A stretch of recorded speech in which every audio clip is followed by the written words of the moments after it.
উঠেছি এবারে শরীরটাকে এবারে টেনে হিজড়ে বুঝতে পারছি না কেন হচ্ছে ওপরে একজন নেয় তাদের উঠেছি রবিবার দিনকে এইভাবে শ্যাম্পু করে নেবো। গুড মর্নিং বন্ধুরা, কেমন আছো তোমরা সবাই? আশা করছি তোমরা সকলেই খুব ভালো আছো, আমিও বেশ ভালো আছি। আজ হলো সোমবার, ঘড়ির কাঁটা এখন তোমার ওই 6টা থেকে 6:30টার ঘরে হবে। সকালবেলা ঘুম থেকে উঠে বাসি ঘর দালানটা ঝাড় দেওয়া হয়ে গেছে। দেওয়ার পর আমি বাসি কাপড়টা ছেড়ে এখন একটু এখানে ব্যায়াম করে নিচ্ছি, কারণ কদিন ধরে না একেবারেই ব্যায়াম করাটা বন্ধ করে দিচ্ছি। আর কি বলো তো, শরীরের মধ্যে না কিরম একটা এনার্জি যে ভাবটা সেটা কমে যাচ্ছে, ভালো লাগছে না। আর তারপরে ঘুম আসছে না, মেন হচ্ছে এই দুটো দিন এমন যাচ্ছে মানে একটু ঘুম আসছে না। সারা রাত প্রায় জেগে রয়েছি, প্রায় তোমার 2টো পর্যন্ত। এখন যে ঘুম থেকে উঠেছি মানে শরীরটাকে মানে টেনে হিজড়ে তুলে নিয়ে এসেছি বাইরে, মানে সকালবেলার দিকটা এমন ঘুমিয়ে পড়ছি মনে হচ্ছে না যে উঠি, কিন্তু আমাকে তো যেহেতু বেরোতে হবে এখন শরীরটাকে টেনে বাইরে বার করলাম, না উঠে যাই, গেলে বরঞ্চ শরীরটা ব্যায়াম করবো, বরঞ্চ শরীরটার মধ্যে এনার্জি এসে যাবে। যাই হোক, চলে এসে এখন এখানে ব্যায়াম করছি। তনু ঘুম থেকে উঠেছে আমারও অনেকক্ষণ আগে, ও উঠেছে 4টের সময়, উঠে ও পড়তে বসেছে। এখন বলছে আমার খিদে পাচ্ছে। আমি দাঁড়া, আমি আগে একটু এক্সারসাইজটা যেমন করছি করে নিয়ে জল গরম করবো, তোকে দেবো, আমি খাবো, তারপরে তোর জন্য টিফিন রেডি করবো। আমার একটা প্রবলেম হচ্ছে এখন, আগে তোমাদের বলছিলাম না আমার গোড়ালিটা প্রবলেম হচ্ছে, গোড়ালিটাতে কেমন লাগছিল বড় জুতো পরাটার জন্য, কিন্তু ওই জিনিসটা আমার এখন আর নেই, কারণ এখন আমি ঠিকঠাক জুতো পরছি বলে ওই জিনিসটা নেই। কিন্তু আমার যে বুড়ো আঙুলটা রয়েছে সেই বুড়ো আঙুলের ঠিক মানে নিচটা যেখানটা একটু ফোলা মতো জায়গা আছে, ওইখানটা কিছুদিন ধরে আমার খুব ব্যথা হচ্ছে, জানো তো, বুঝতে পারছি না কেন হচ্ছে। যার জন্যই আজকে একটু সকাল সকাল ঘুম থেকে উঠে একটু এক্সারসাইজ করলাম। আর কলিংটা ফুরিয়ে গেছে, ওই জন্য আমি কি করেছি, কলিংয়ের বোতলটাকে ভালো করে পরিষ্কার করে, আর গাছে তো এমনি গোড়ায় জল দেবো, আর ওই স্প্রে বোতলে করে স্প্রে করে দিলাম। এবার আমি একবার সোজা চলে আসছি নিচেতে, 2 প্যাকেট দুধ দিয়ে গেছে, 1 প্যাকেট আমার, 1 প্যাকেট হচ্ছে ওপরে একজন নেয় তাদের দুধটা। আজকে না প্যাকেটটা ঝোলাতে একদম ভুলে গেছি, ওদেরও দেখছি ওখানেই রয়েছে, ওপরে আজকে যায়নি, রেগুলা খোলা ছিল না নাকি কি জানি, আমাকে ফোন করেছিল। আমি নর্মাল ঘুমিয়ে পড়েছি, জানি তো, শুনতেই পারিনি। টেনশন হয়ে যায়, দুধ করে খুব টেনশন। এই কটা দিন যাবে, তেলে বন্ধ হয়ে যাবে, ঝামেলা মিটে যাবে। আর আমি একদম ভিডিও করলাম, করে নিয়ে এলাম, দুধটা ফোনে আগে খাপ, যাদের দুধ তারাই ঠিক। আমি কারো জিনিসে হাত দিই না। চলো রেখে দিই।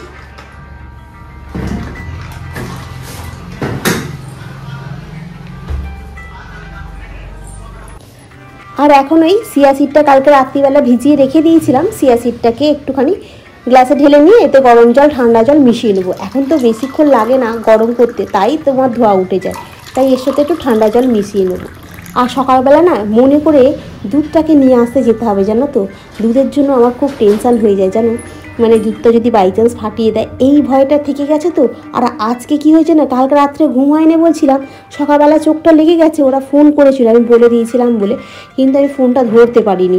এই ফোনটাতে না, যে ফোনটাতে ভিডিও বানাচ্ছি সেই ফোনটাতে আওয়াজটা খুব কম, জানো, যার জন্য আমি শুনতে পাইনি। এবারের জন্য মনে পড়তে একদম ছুটতে গেছে একদম নিচে তীরের মতো, নিয়ে চলে এলাম। এসে এখন জল ফল খেয়ে ডিম সেদ্ধ হয়ে গেছে ছাড়িয়ে নিয়ে তনুর জন্য এখানে একটু পাউরুটি রেডি করলাম, ওর মধ্যে অল্প একটু করে বাটার দিয়ে দিলাম, দিয়ে আর একটা ডিম আর 2টো কলা আছে ওকে ছাড়িয়ে দিই, ও টিফিনটা খাক, ততক্ষণে আবার এদিকে রান্নায় আজকে সেরাম কিছু হবে না, জানো। তুমি তুনু দিয়ে একটা মুনু হয়েছো, হ্যাঁ। 2 দিন ধরে আমি বলেই যাচ্ছি ঢ্যাঁড়স ভাজা খাবো আর ঢ্যাঁড়স ভাজা খাবো। শনিবারে নিয়ে এসেছি, রবিবার দিনকে খাওয়ার ইচ্ছা ছিল, খেতে পেলাম না, কারণ শাক ভাজাটা ছিল, মাংস হয়েছে, আবার ঢ্যাঁড়স ভাজবো, ওই জন্য ভাজিনি। আজকে মনটা হলো না, আজকে একটু আমি ঢ্যাঁড়স ভাজবোই, যা হয় হয়ে যাক। এবার ঢ্যাঁড়সটা আমি ওই এয়ার ফ্রায়ারতে দিয়ে দিয়েছি, আর এখানে একটু সর্ষের তেলের উপরে মেথি দানা দিয়ে দিয়েছি, জানো তো, মেথিটাকে দিয়ে ভালো করে ফুটিয়ে নিয়ে আমি এখন পুরো গোটা চুলটাতে ভালো করে চপচাপে করে মেখে নিয়ে আর ভালো করে একটু ঘষে নিচ্ছি, নিয়ে তারপরে স্নান করার সময় যেমনভাবে শ্যাম্পু করে তেমনভাবে শ্যাম্পু করে নেবো। আজকে রান্নায় কি হলো সেটাই তোমাদেরকে এক নজর দেখিয়ে দিই। দেখো, মুসুর ডাল করেছি, এখানে মুসুর ডাল দিয়েই তুমি ভাত খাবে, মুসুর ডাল আর ডিম সেদ্ধ দিয়ে। কালকে 2খানা রুটি ছিল বাসি, সেই বাসি 2টো রুটি আমি আজকে টিফিনে নিয়ে যাব। এখানে হয়েছে তোমার ওই ভেন্ডি ভাজা, মানে ওই ঢ্যাঁড়স ভাজা, ওই দিয়ে তোমার ওই আলু দিয়ে, আর এখানে আলু ভাতেও দিয়েছি, এটাও আমি নিয়ে যাব। তনু এই দুটোর মধ্যে একটাও খাবে না। ডিম সেদ্ধ আমি একটা নিয়ে যাবো, একটা ওর জন্য থাকবে। বাঁধাকপির পকোড়াটা কালকেও হয়েছিল, বড়াটা আর কি, সেই বাঁধাকপির বড়াটা আজকেও হয়েছে। ব্যাটারটা ছিল খানিকটা, ওটাও আজকে আবার ওই এয়ার ফ্রায়ারতে দিয়ে আবার ওই বাঁধাকপির বড়াটা তৈরি হয়েছে। এই বড়াটা ভালো লাগছে খেতে, খারাপ লাগছে না, খুব সুন্দর হয়েছিল। গুড ইভিনিং বন্ধুরা, সন্ধ্যাবেলা বাড়িতে এসেছি আজকে অনেকক্ষণ আগে। এসে রিলস বানাচ্ছিলাম। দেখো না কাপড়গুলো এখানে পড়ে আছে, এগুলোকে গুছিয়ে রাখতে হবে জানো তো। ভাঁজ করা পাট করা শাড়িগুলোকে নিয়ে কি কাণ্ডই না হলো। যাই হোক, আজকে যে রিলসটা বানিয়েছি কালকে দেখতে পাবে, ঠিক আছে, সন্ধ্যে 7টার সময়। আজকে রিলসটা কেমন লাগলো সেটা অতি অবশ্যই সকলে কমেন্ট করে জানাবে। আর রিলসগুলো ভালো লাগলে অতি অবশ্যই লাইক করে দিও। আর এই করছিলাম, ওগুলো সব গোছাতে হবে। কতগুলো শাড়ি বার করেছি দেখো না, ওগুলো সব এখন পাট করতে হবে। বাইরে যা কিছু শুকনো করছি সেগুলো সব তুলে রেখেছি, সেগুলোকেও পাট করতে হবে। তো হাঁপিয়ে যাই, এক সময় এত কষ্ট হয় কি বলবো তোমাদেরকে। সবটা তো মুখে বলে বোঝানো যায় না, কিছুটা বুঝে নিতেও হয়, তাই না? শুধু খালি সংসারে কাজ করতে কষ্ট নয়, অনেক রকম মনের কষ্ট রয়েছে যেগুলো আমি হয়তো অন ক্যামেরায় করতে পারছি না।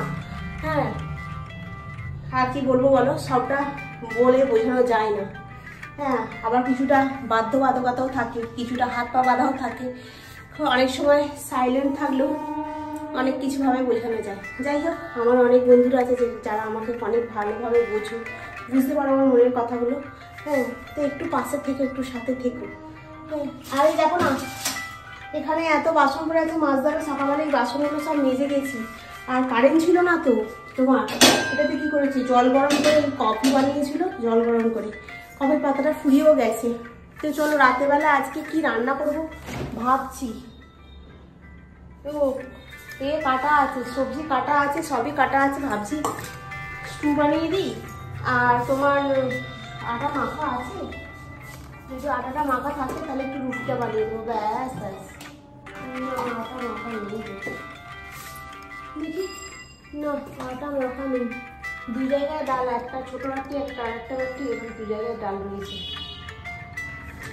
আটা মাখা নেই, আটা মাখতে হবে। তো চলো হচ্ছে ওই স্টুটাকে বানিয়ে দিই সবজি দিয়ে। আর তোমার কি বলতে গেলাম যেন, আর আটা মেখে রুটি করব।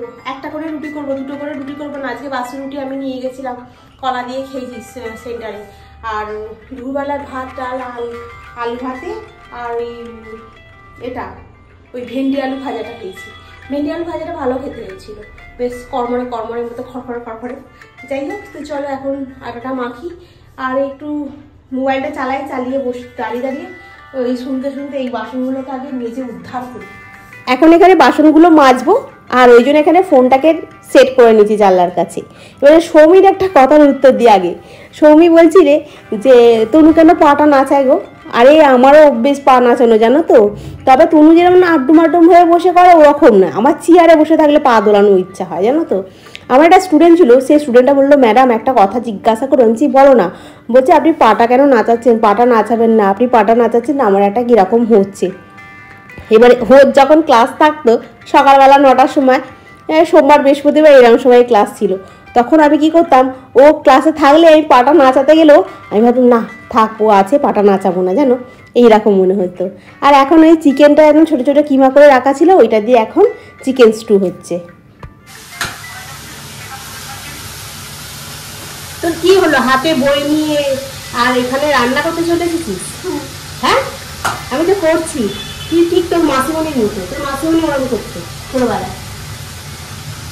করতে করতে কি রান্না হচ্ছে একদম ডিটো বিকল্পই হয়েছে সেরকম। যা করবি যা, আমি করে দিচ্ছি তো চিকেন স্টু। তোর কি হচ্ছে না, সহ্য হচ্ছে না? এরকম বলে খাবি, ঠিক আছে। বড্ড ভুল হয়ে গেছে জানো, এরম বাটি করে না বসিয়ে একেবারে প্রেসারে দিয়ে দিলেই হতো। প্রেসারে দিলে না চিকেন স্টুটা খেতে খুব ভালো হয় জানো তো। আর এখানে রিলস বানিয়েছিলাম, ওই জন্য কী করলাম, জামা কাপড়গুলো মানে এতগুলো শাড়ি পরেছে ওগুলো গোছাতে হবে, আর চিকেন স্টুটাকে ওই জন্য প্রেসারে বসিয়ে দিয়ে চলে এসেছি এখানে। না, আগে শাড়িগুলোকে একটু পাট করে ভাঁজ করে রেখে দিই, নাহলে সেই অগোছালো হয়ে থাকবে, বরঞ্চ শাড়িগুলো নষ্ট হয়ে যাবে, মানে ভাঁজ থেকে কেটে যাবে, তো সেই জন্য। আর এই মোটামুটি 4খানা শাড়ি তারপরে তোমার কালকে যে একটা চাদর কিনেছিলাম চাদর, আর তারপরে তোমার নাইটি ফাইটিগুলো ছিল সব কটা একেবারে ভাঁজ করে একটু গুছিয়ে আনলাতে রেখে দিলাম আর কি। এই হলো আজকে রাতে ডিনার। দুটো রুটি, তনুর একটা আমার একটা, দুটো রুটি, এটা আমার, এটা তনুর চিকেন স্টু। চলো। অনেকদিন আগে আমার এক বন্ধু বলেছিলে যে কি করে পনির বানাও শেয়ার করবে, তো শেয়ার আর তোমাদের সঙ্গে করা হয়নি। ওই জন্য আজকে যখন বানাচ্ছি তখন ভাবছি একটু শেয়ার করে নিই।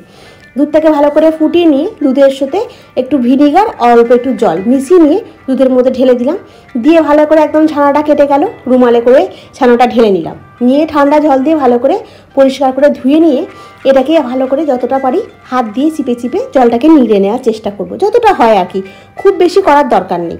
এরপর এটাকে একটা থালার মধ্যে কিংবা একটা ছোটো প্লেটের মধ্যে নিয়ে এই তোমার শিলটাকে চাপিয়ে দাও, শিলটাকে চাপিয়ে 10 মিনিট রাখো, তোমার পনির রেডি হয়ে যাবে। আমিও কোনোদিন ভাবিনি গো পনির বাড়িতে করবো, হ্যাঁ এখন করতে করতে শিখে গেছি।